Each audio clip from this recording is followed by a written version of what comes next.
Hola a todos y a todas, bienvenidos a nuestra octava sesión del Preuniversitario Novaduc. En esta oportunidad revisaremos la reproducción humana y las hormonas que están asociadas a todo esto. Entonces, ¿cuándo parte todo el tema del desarrollo sexual? Parte con la pubertad. Ya, entonces la pubertad, gracias a la producción de hormonas por parte del hipotálamo, ya específicamente de la hipófisis, se van a estimular el crecimiento y desarrollo de los órganos y de las gónadas principalmente. Ya, por ejemplo, de los testículos, van a producir una hormona que se llama testosterona. Ya, y esta testosterona es responsable en el caso de los hombres de caracteres sexuales secundarios. Ya, entonces cuando hablemos de caracteres sexuales primarios, vamos a hablar específicamente de las diferencias biológicas en cuanto a los órganos reproductores. Ya, en cambio, cuando hablamos de características sexuales secundarias, nos vamos a referir a cambios que están guiados por estas hormonas. Por ejemplo, en el caso de los hombres, como lo dijimos, el desarrollo de los testículos va a producir testosterona. Todo esto está influenciado por hormonas que libera la adenohipófisis, ¿ya? La LH y la FSH. Vamos a ver más en detalle más adelante, pero por ejemplo en los varones aparece vello facial, en algunas áreas del rostro, por ejemplo el bigote, la barba, ¿ya? También otra cosa que pasa es que hay una maduración de la voz cambia, se pone más grave, se desarrolla más el cartílago también, el cricoides, que todos lo conocen como la manzana de Adán, pero sí es un cartílago.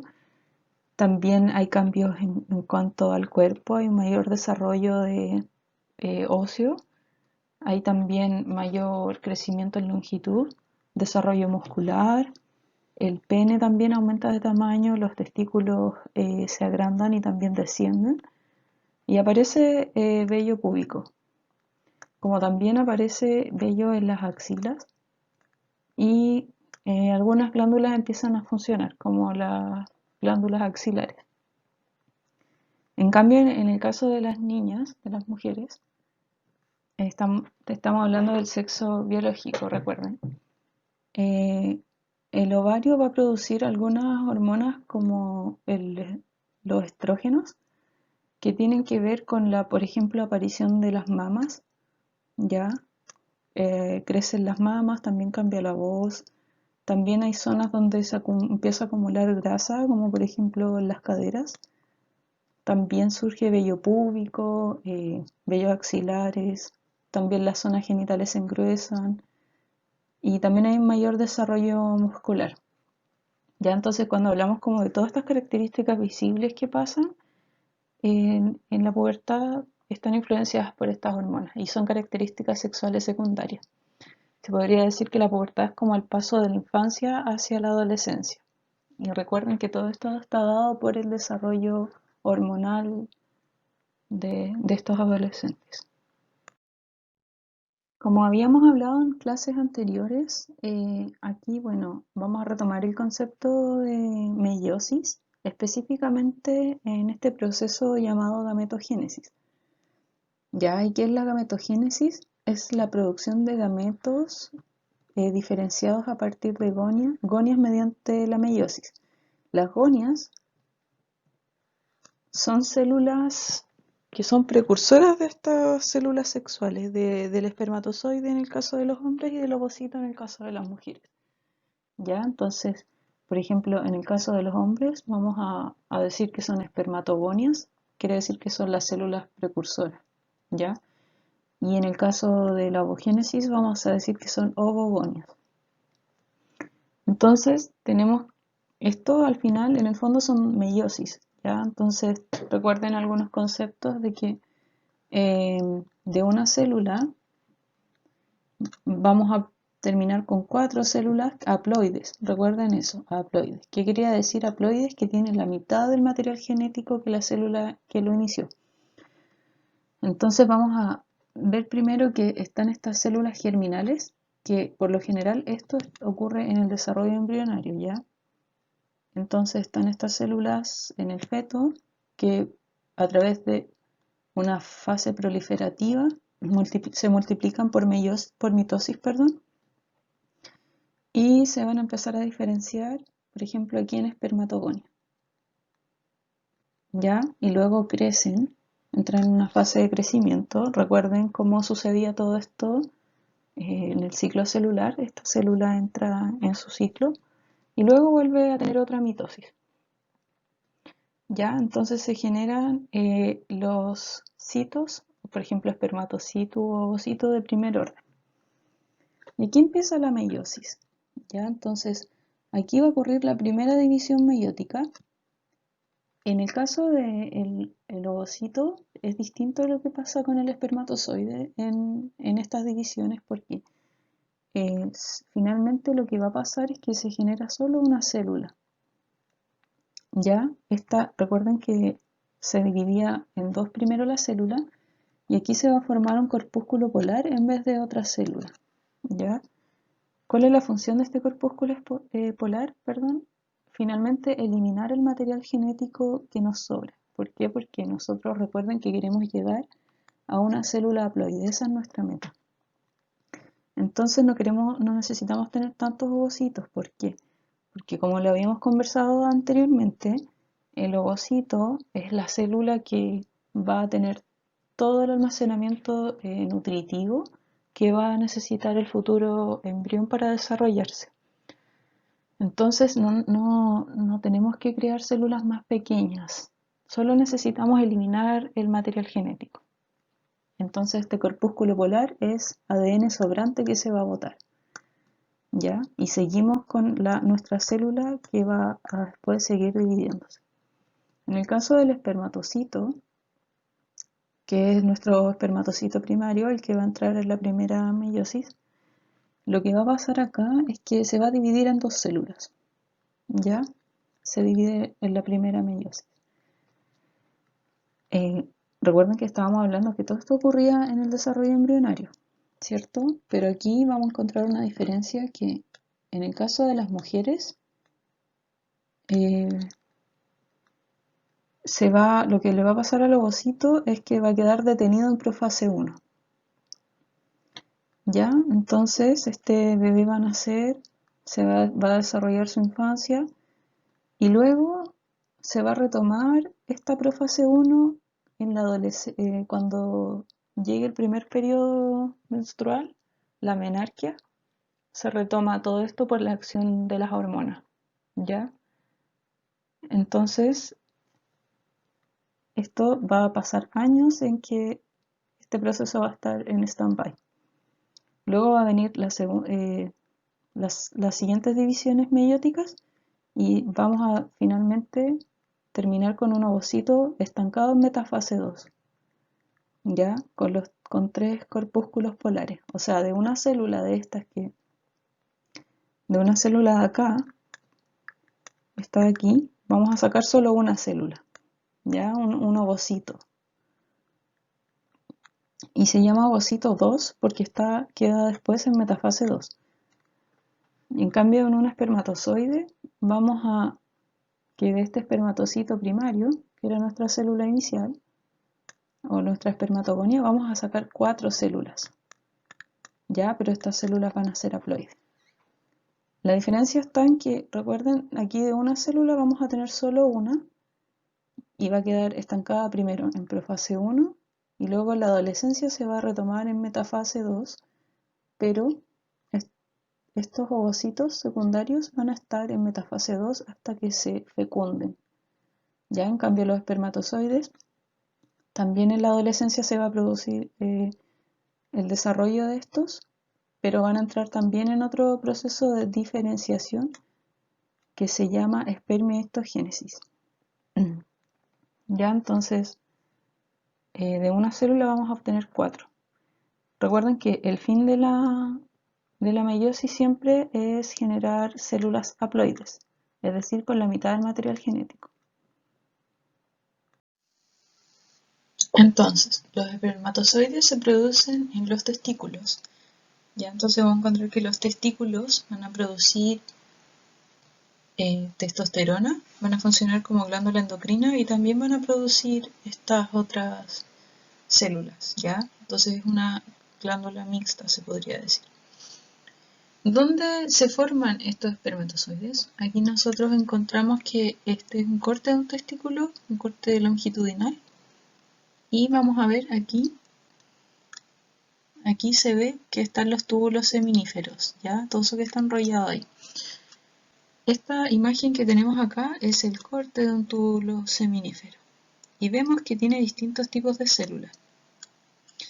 Ya están, por una parte, las células germinativas, que son las que van a dar origen a los espermatozoides, capilares, las células de Sertoli, el lumen y las células de Leydig, que van a estar acá a un costado, alrededor del túbulo.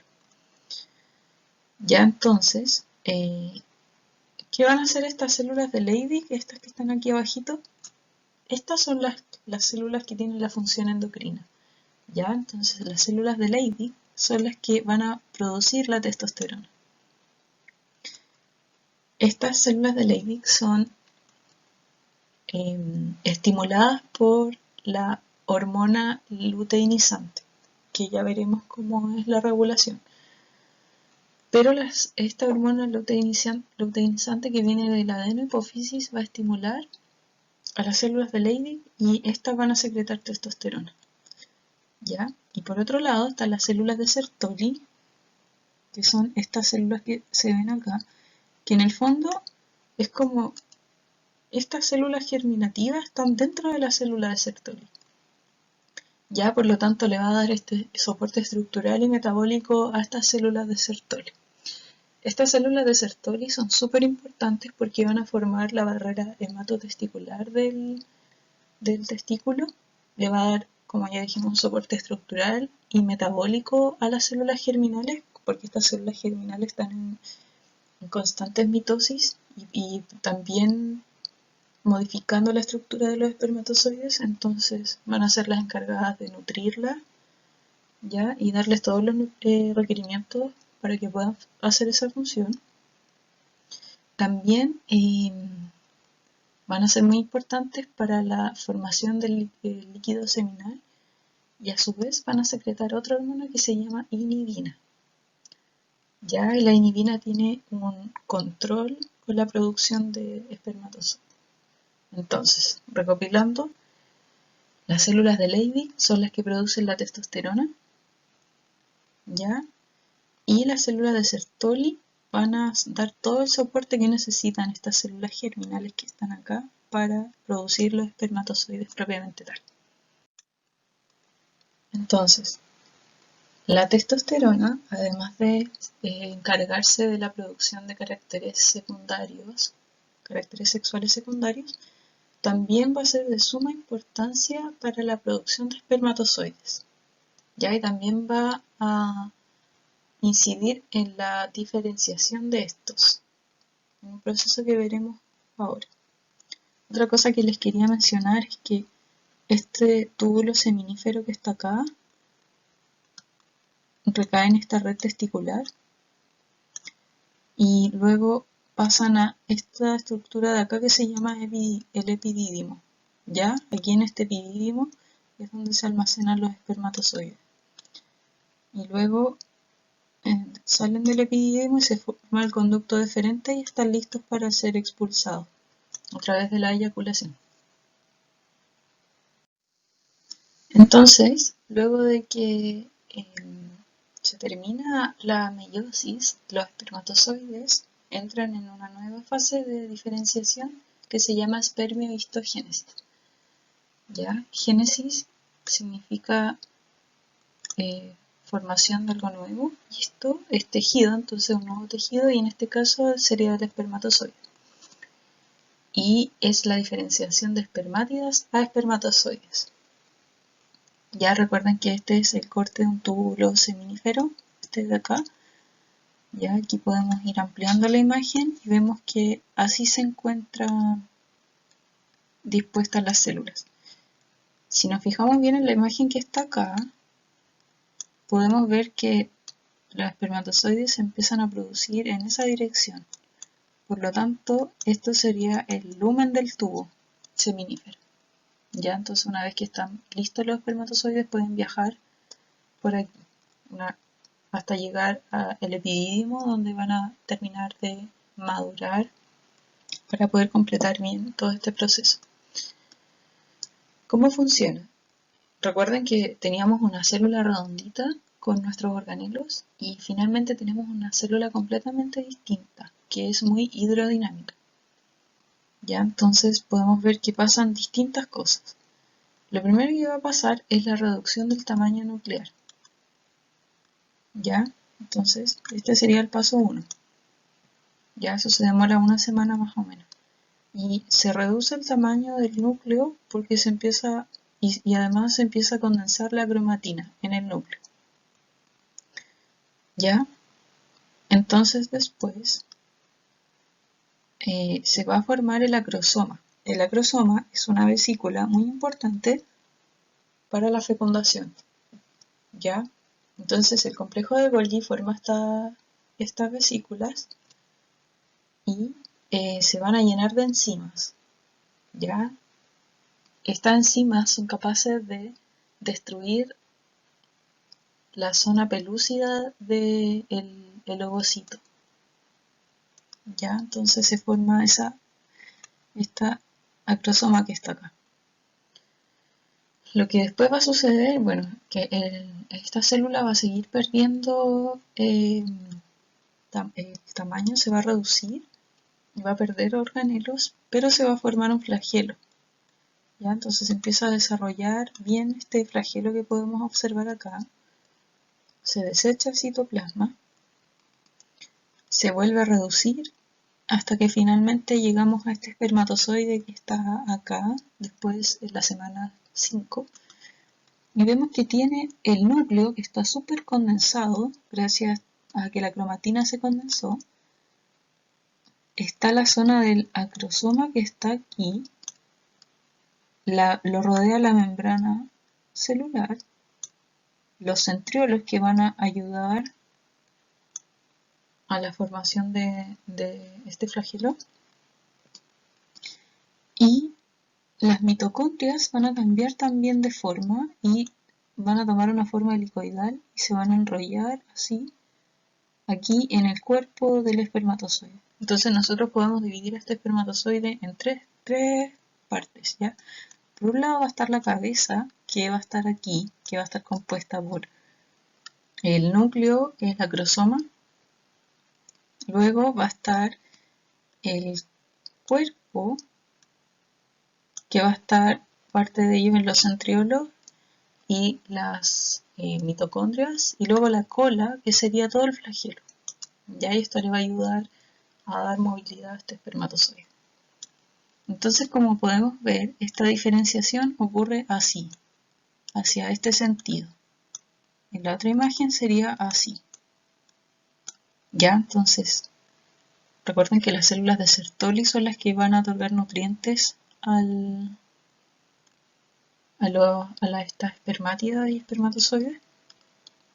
Y esta célula de Sertoli, aquí está su núcleo, y estas espermátidas están dentro de la célula de Sertoli. Por eso le otorga protección.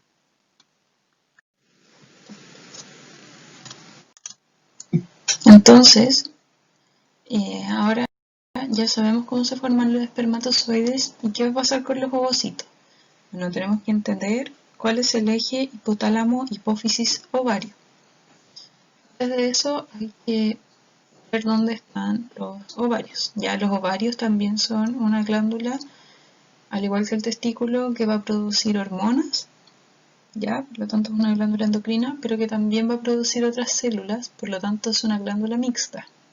Ya, y en este caso va a producir los ovocitos, que son nuestras células sexuales. Entonces acá tenemos los órganos reproductores internos. Ya aquí tenemos, se ve un poco de la vagina. Este sería el cuello del útero. Aquí está el útero, las tubas uterinas. Y aquí encontramos el ovario. El ovario tiene esta forma, ya donde vamos a poder ver que están los folículos primarios, luego los folículos secundarios, luego se libera el ovocito, ya, y ahí está la tuba uterina, y luego de que se libera el ovocito se forma un cuerpo lúteo, ya que también va a producir hormonas. Y así es un ciclo constante. Las mujeres nacen con un stock de ovocitos, ya. Recuerden que todo esto se producía en el desarrollo embrionario, entonces las mujeres nacen ya con un stock limitado de ovocitos, y porque además en esta meiosis, de una célula vamos a finalmente, en vez de producir 4, se van a producir una, porque los corpúsculos polares se van a eliminar. Entonces hay muy pocas células sexuales disponibles. En cambio, los hombres van a poder producir constantemente, ya hasta el periodo de vejez de ellos. En cambio, las mujeres hay una edad que es la edad fértil, que hasta que llega la menopausia. Entonces, ¿cuáles son las hormonas que están involucradas en este eje hipotálamo-hipófisis-ovario? Entonces el hipotálamo va a liberar la hormona liberadora de gonadotropinas, que es esta acá, la GnRH. El hipotálamo entonces va a liberar esta hormona, que va a tener su efecto acá en la adenohipófisis, que es esta que está aquí. Ya, recuerden que la neurohipófisis es la que tiene contacto con las neuronas del hipotálamo, por lo tanto se llama neurohipófisis, y esta es la adenohipófisis.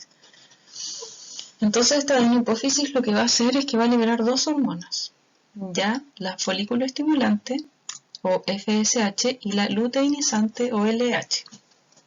Como su nombre lo dice, la folículo estimulante va a actuar en el ovario y lo que va a producir es que este folículo que observamos anteriormente crezca, ¿ya? Por eso se llama folículo estimulante, estimula el folículo. Y la hormona luteinizante va a ayudar a liberar este ovocito. Entonces la hormona encargada de la ovulación es la LH. Podremos ver después en un esquema cómo ocurre. Entonces estas hormonas tienen su efecto en el ovario, ¿ya? El ovario a su vez va a producir estradiol, ¿ya? Y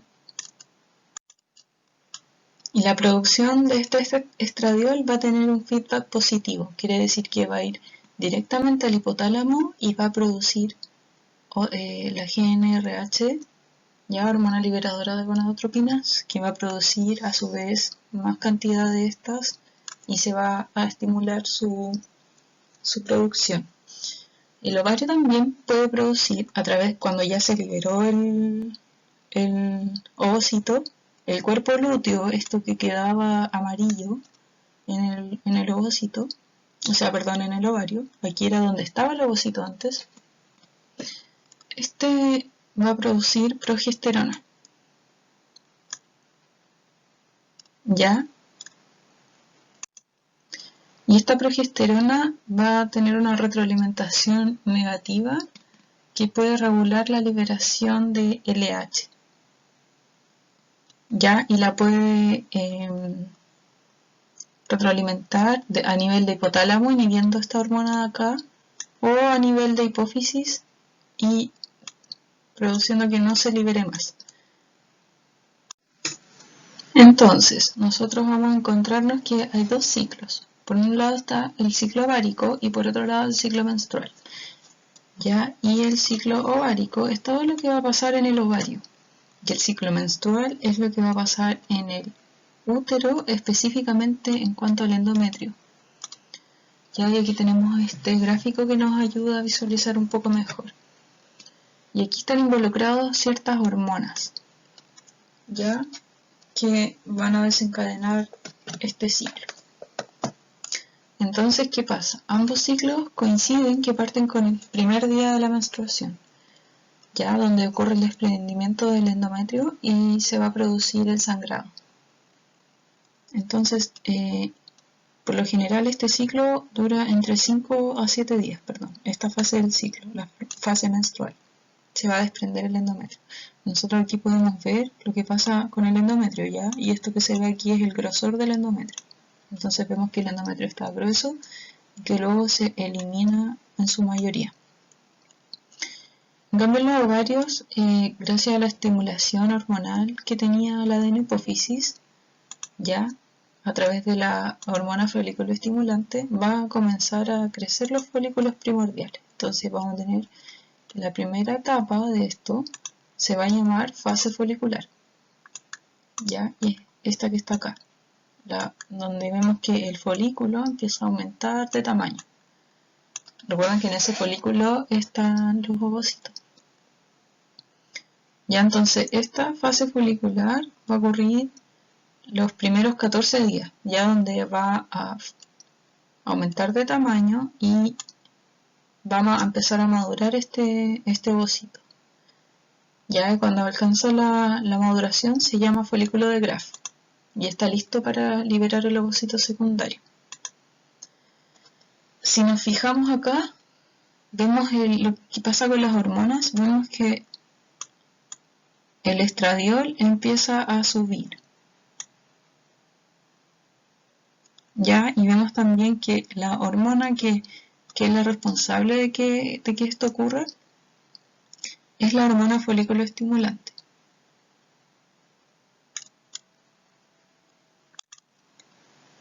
Entonces, como vemos, ¿qué pasa con el estradiol? Vemos que en comparación con lo que va a pasar con el endometrio, es que el endometrio va a empezar, luego de que ocurre la menstruación, va a empezar a engrosarse. Y eso es debido a esta hormona, a estos estrógenos que se están liberando. Y esa fase del ciclo menstrual se va a llamar fase proliferativa, ya porque está proliferando el endometrio nuevamente. Entonces, ¿qué podemos ver acá? Que, bueno, también otra cosa importante que vean es que la temperatura corporal se mantiene constante estos primeros 13-14 días y luego hay un aumento. Y este aumento de la temperatura en 1 grado ocurre y coincide con la ovulación. Y si nos fijamos en las hormonas que están involucradas acá, vemos que hay un pic en este mismo día de la hormona luteinizante.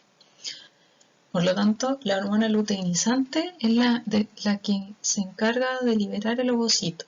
¿Ya? Entonces aquí hay un pic de esta hormona en el día 14. Siempre y cuando estamos analizando, recuerden, un ciclo de 28 días. Entonces se libera el ovocito hacia la tuba uterina. ¿Qué va a pasar después en el ovario? Bueno, como se liberó el ovocito, como lo vemos aquí, el folículo donde estaba va a formar el cuerpo lúteo, que es este que está acá, ya cuerpo amarillo. Y da inicio a la fase lútea del ciclo ovárico. Ya, entonces, ¿qué es lo que va a pasar acá después de la ruptura de este folículo que tenía el ovocito? Las células de ese cuerpo lúteo van a producir estradiol y progesterona. ¿Ya? Entonces, gracias a este cuerpo lúteo se producen las hormonas que son propias del ovario. Y estas hormonas, ¿dónde van a incidir? Van a incidir acá, en el ciclo menstrual.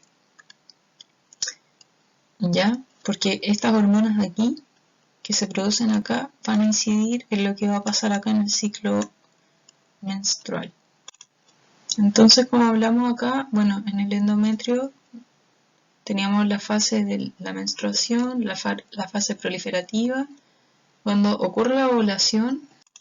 Luego de eso viene la fase secretora, ya donde el endometrio se va a preparar para recibir al ovocito fecundado. Y si nos fijamos en este esquema, muestra que hay un cambio, un grosor, aumento de grosor del endometrio, y también se vasculariza más.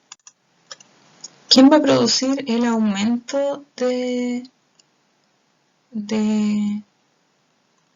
endometrio, el aumento de grosor del endometrio? El encargado de eso es el estradiol, ¿ya? Acá, el que es el encargado de esta fase. Luego, la progesterona va a ser la hormona que va a incidir acá y que va a empezar a preparar el endometrio para recibir al posible óvulo fecundado. Ya entonces, gracias a la progesterona y el estrógeno que fueron secretados acá, en el ovario, se va a producir esta vascularización en el endometrio para recibir al ovocito fecundado.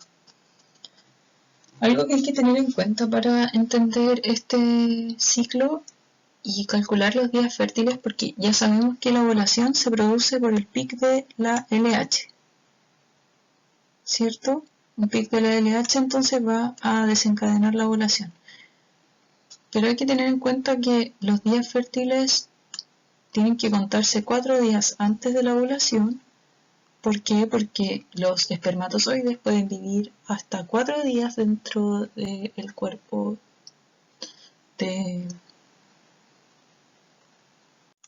una persona. Entonces puede ser que alguien haya tenido relaciones sin preservativo acá y va a coincidir con la ovulación y puede desencadenarse un embarazo. Ya hay hasta 2 días después también, porque el ovocito dura 2 días dentro del cuerpo. Entonces se tiene una ventana de días fértiles que van 4 días antes de la ovulación y 2 días después. Por lo tanto, contando con el día de la ovulación, es una semana que se considera fértil. Ya, entonces, recuerden que aquí la ovulación se produce por el pic de la hormona luteinizante que viene desde la adenohipófisis, ¿ya? Y que va a incidir en el ovario. Y también podemos observar que cuando baja la progesterona y los estrógenos, se va a liberar la menstruación, el endometrio. Como no se recibió en un ovocito fecundado, se libera este endometrio y se inicia nuevamente un ciclo. Entonces, como lo vimos acá, todos estos eventos van a producirse acá en el ovario. Ya la liberación del ovocito que va a viajar por la tuba uterina o trompas de falopio, como se llaman también. Y se puede, si se fecunda el ovocito, se va a implantar acá en el endometrio. Ya que aquí en esta imagen podemos ver que el endometrio está más espesado. Y si no se fecunda, se va a liberar como un flujo menstrual por la vagina, por el canal vaginal. Entonces acá nosotros vemos que el endometrio es una capa muy delgada que está en el útero. ¿Ya? Y también el útero tiene otras capas que se llama miometrio, que es la parte muscular que ayuda a las contracciones. Y el perimetrio, que es la parte más externa. Entonces, retomando las hormonas, ya recuerden, el eje hipotálamo, hipófisis, ovario. Recuerden que el hipotálamo va a producir esta hormona, que es la hormona liberadora de gonadotropinas, ya aquí a nivel de hipotálamo. Ese va a estimular a la adenohipófisis a través de la hormona foliculoestimulante y la luteinizante. Estas hormonas se van a liberar y van a ejercer directamente al ovario. Recuerden que esto viaja a través de la sangre. ¿Ya? Entonces a través de la sangre estas hormonas van a llegar al ovario. Y la folículo estimulante estimula la maduración de el ovocito en el ovario. La luteinizante va a regular la ovulación, por lo tanto va a producir la ovulación, ¿ya? Y también va a inducir el desarrollo del cuerpo lúteo. Ya entonces nuestro ovario va a producir estrógeno, progesterona y en menor cantidad testosterona, ¿ya? Y estos estrógeno y progesterona van a hacer su efecto en el útero, especialmente en el endometrio. Y el ovario también puede producir inhibina, que la inhibina va a tener una retroalimentación negativa directa a la hipófisis. ¿Ya? Entonces estos estrógenos van a estimular la producción del endometrio, el engrosamiento, y la progesterona también. También hay otras hormonas que se llaman prostaglandinas que van a aumentar las contracciones del útero, ya que también van a hacer efecto acá. Entonces recuerden, este es el eje hipotálamo, hipófisis, ovario. Y es muy importante para regular el ciclo ovárico y el ciclo menstrual. Bueno, ¿qué pasa entonces si un ovocito con un espermatozoide se encuentra? Ya se va a ocurrir lo que se denomina fecundación, que es el proceso de unión de ambas células. Entonces, como dijimos, el espermatozoide tiene una vesícula que se llama acrosoma, que el acrosoma tiene proteínas que van a poder romper esta barrera que tiene el ovocito. El ovocito tiene, si nos fijamos acá, tiene, este es el ovocito, ¿ya? Y aquí está el ovocito, y tiene una zona pelúcida que se podría decir que es como una barrera impenetrable que permite que no fecunden más de un espermatozoide. Ya, y luego está la corona radiada, que son otras células que también están ayudando a esta función a la zona pelúcida. ¿Ya? Entonces van a estar estas células que lo acompañan, como se ven acá, y la zona pelúcida. Entonces, ¿qué es lo que va a pasar? Primero se va a liberar estas enzimas por parte del acrosoma y gracias a los movimientos del espermatozoide, ya se va a penetrar la corona radiada y estas enzimas luego van a romper la zona pelúcida.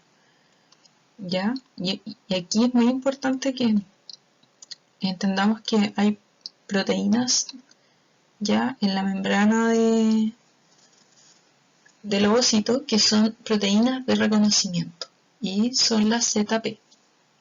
Ya, en nuestro caso, la ZP3 es la proteína de reconocimiento de nuestra especie.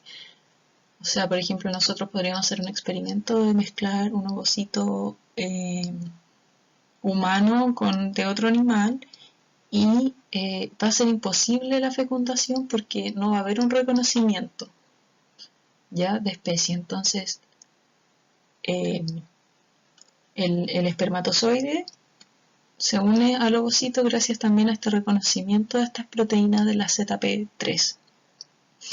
Entonces, una vez que se reconocen que son de la misma especie, se van a fusionar las membranas, ¿ya? Que es lo que pasa en este caso, y luego va a entrar el núcleo solamente del espermatozoide. Y se van a unir y cuando está entrando el núcleo del espermatozoide, acá se termina la meiosis, ¿ya? ¿Dónde ocurre este proceso? Va a ocurrir más o menos en el primer tercio de la tuba uterina, por lo general. Ya entonces se libera el ovocito aquí, y aquí se encuentra con los espermatozoides y se fecunda. Entonces, ¿qué es la fecundación? Es la unión de los dos núcleos del espermatozoide y del ovocito. Y es importante que recordemos que aquí se recupera la diploidea de la especie, porque recuerden que el espermatozoide es haploide y el ovocito también. Entonces se restaura toda la información genética que se necesita para formar un individuo completo de nuestra especie. Entonces lo que va a pasar acá es que después que se fecundó, esto se va a llamar cigoto, ya cuando ya tiene toda la información genética. Y van a empezar a ocurrir una serie de mitosis que van a ser esenciales para el desarrollo del embrión. Van a haber tantas mitosis que después vamos a encontrar a la mórula y las células se van a empezar a diferenciar.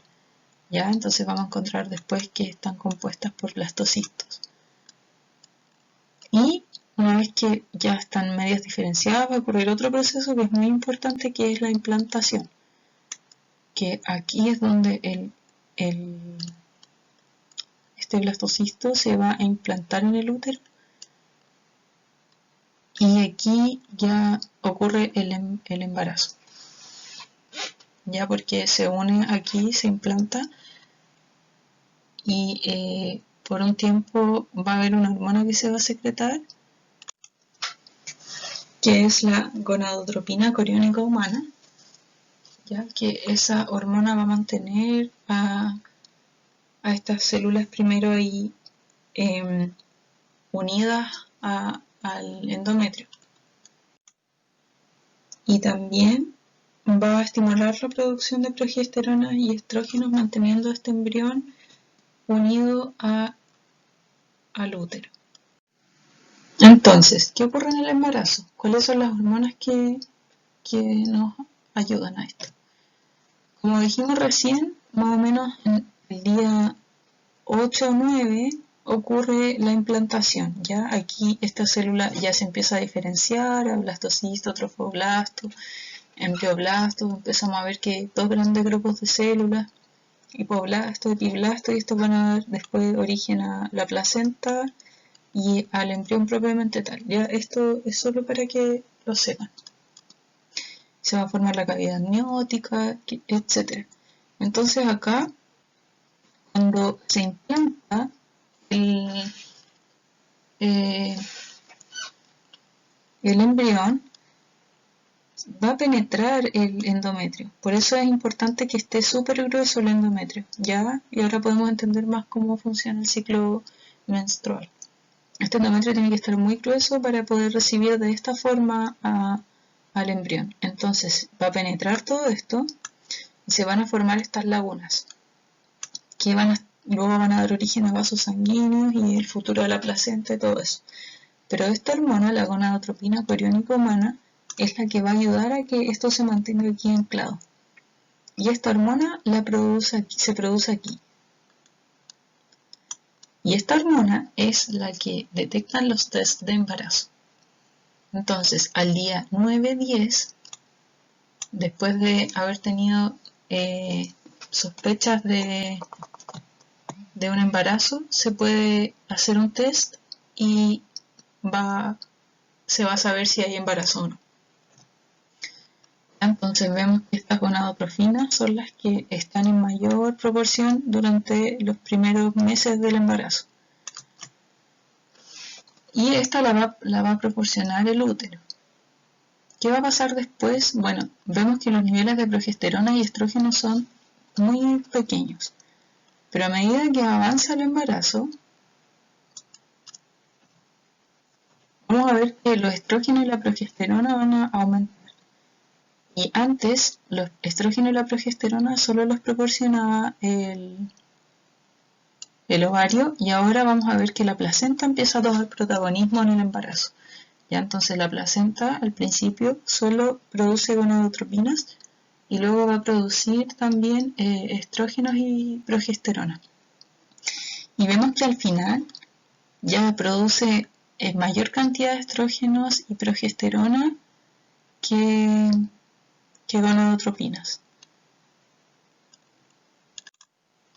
Recuerden que la función de la progesterona en este caso es mantener al bebé, en este caso al feto, en el útero.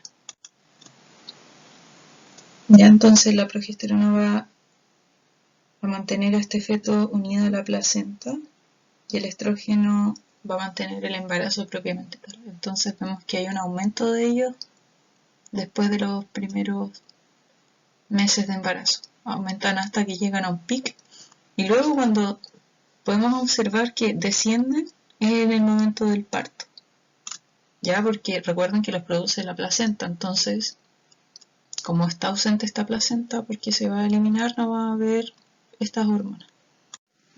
El estrógeno y la progesterona no solamente van a ayudar a mantener al feto unido a la placenta y a mantener el embarazo, sino que también van a ayudar al desarrollo de la glándula mamaria, que es muy importante para la lactancia. Ya, entonces aquí vamos a encontrar otras dos hormonas que son la prolactina y la oxitocina. Por un lado, la prolactina estimula la secreción de leche, ya la producción de la leche. Y por otro lado, la oxitocina va a ser una hormona muy importante para que salga la leche del pezón y también va a tener un rol fundamental en que el útero vuelva a tener su posición original antes del embarazo y también en el parto. Entonces acá tenemos que esta hormona, la oxitocina, presenta un feedback positivo.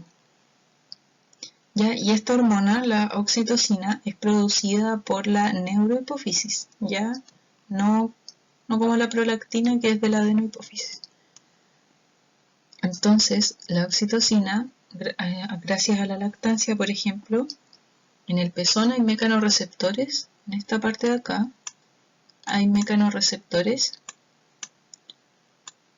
que son células que reaccionan ante el tacto y van a mandar estímulos nerviosos aquí a nivel de hipotálamo que van a producir más oxitocina.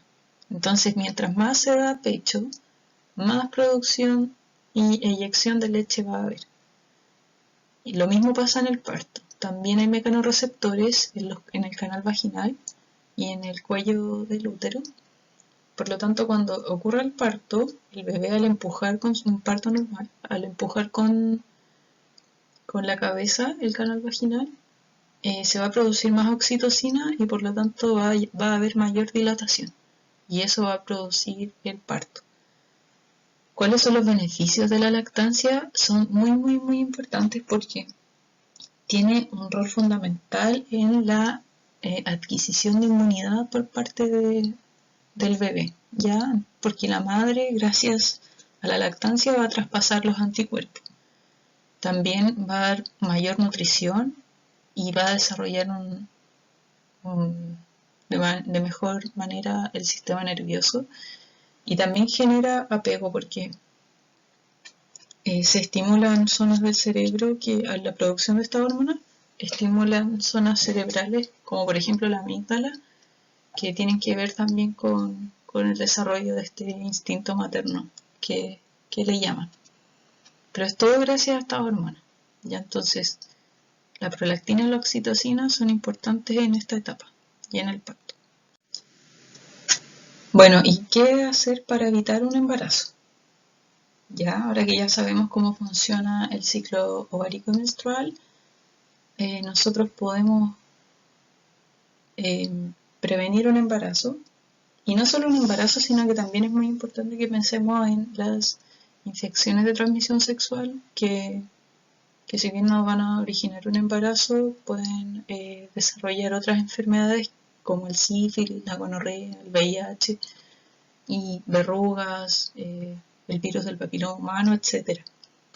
Entonces, tenemos que comprender que hay ciertos métodos anticonceptivos y también que algunos nos van a proteger de ITS y otros no.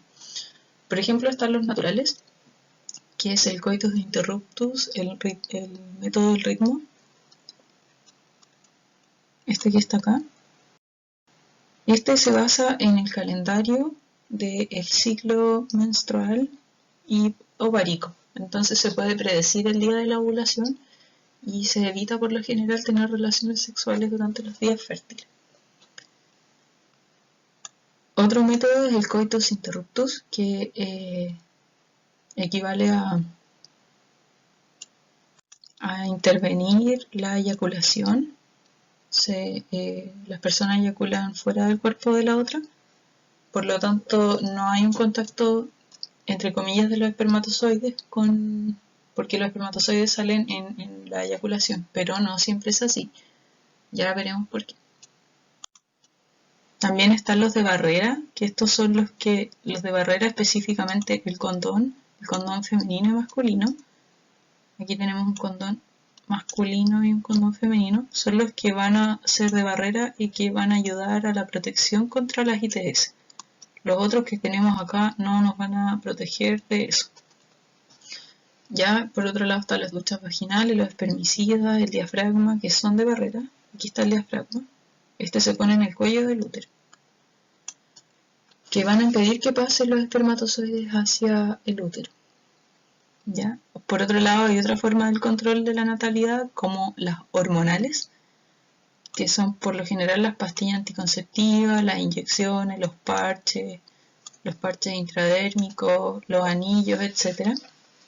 Que aquí lo que hacen es que evitan que ocurra la ovulación. ¿Ya? Mantienen estables los niveles hormonales. Y los quirúrgicos, como la ligadura y la vasectomía. ¿Cómo ocurre la formación del semen? Nosotros ya hablamos que aquí se producían los espermatozoides, ¿ya? Y aquí ocurría el proceso de maduración de los espermatozoides, y los espermatozoides luego recorren acá los conductos deferens, la vesícula seminal. Aquí empieza a unirse estas glándulas, las vesículas, junto con la próstata van a producir el semen, ¿ya? Que es un líquido acuoso, generalmente alcalino. Ya tiene un pH básico para contrarrestar el pH ácido de la vagina. Entonces acá luego, a través de la uretra, se van a conectar con el pene y van a liberarse. ¿Dónde se hace la vasectomía? La vasectomía se corta aquí, ya los conductos deferentes, más o menos como a esta altura. Entonces, lo único que van a evitar es que el semen no contenga espermatozoides. Porque les decía hace un momento que el coitus interruptus no era una buena forma de evitar un embarazo, porque durante una relación sexual también se producen líquidos lubricantes que también pueden llevar espermatozoides que hayan quedado alojados acá.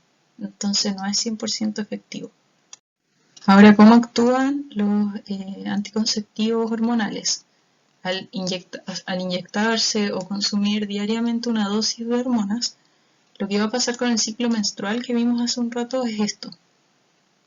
Ya vemos que aquí está el ciclo ovárico y vemos los picos de hormonas. Este es un ciclo normal. Ven que aquí está la LH y acá se ve la FSH. Al ingerir constantemente estos anticonceptivos hormonales, no hay un pic de LH que libere un óvulo, un ovocito. Entonces se mantiene el nivel de hormonas plano durante todo el mes. Por lo tanto, nunca se va a liberar un ovocito, entonces las probabilidades de embarazo son muy muy bajas. De hecho, ese es uno de los mayores beneficios de esto, es que la probabilidad de embarazo es alrededor del 2 a 1%.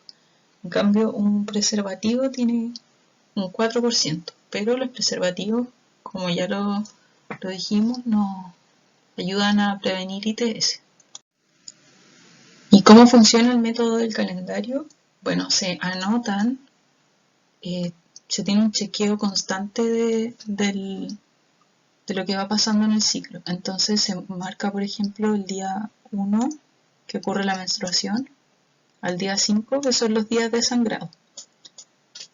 Luego viene la fase preovulatoria, que serían estos días infértiles.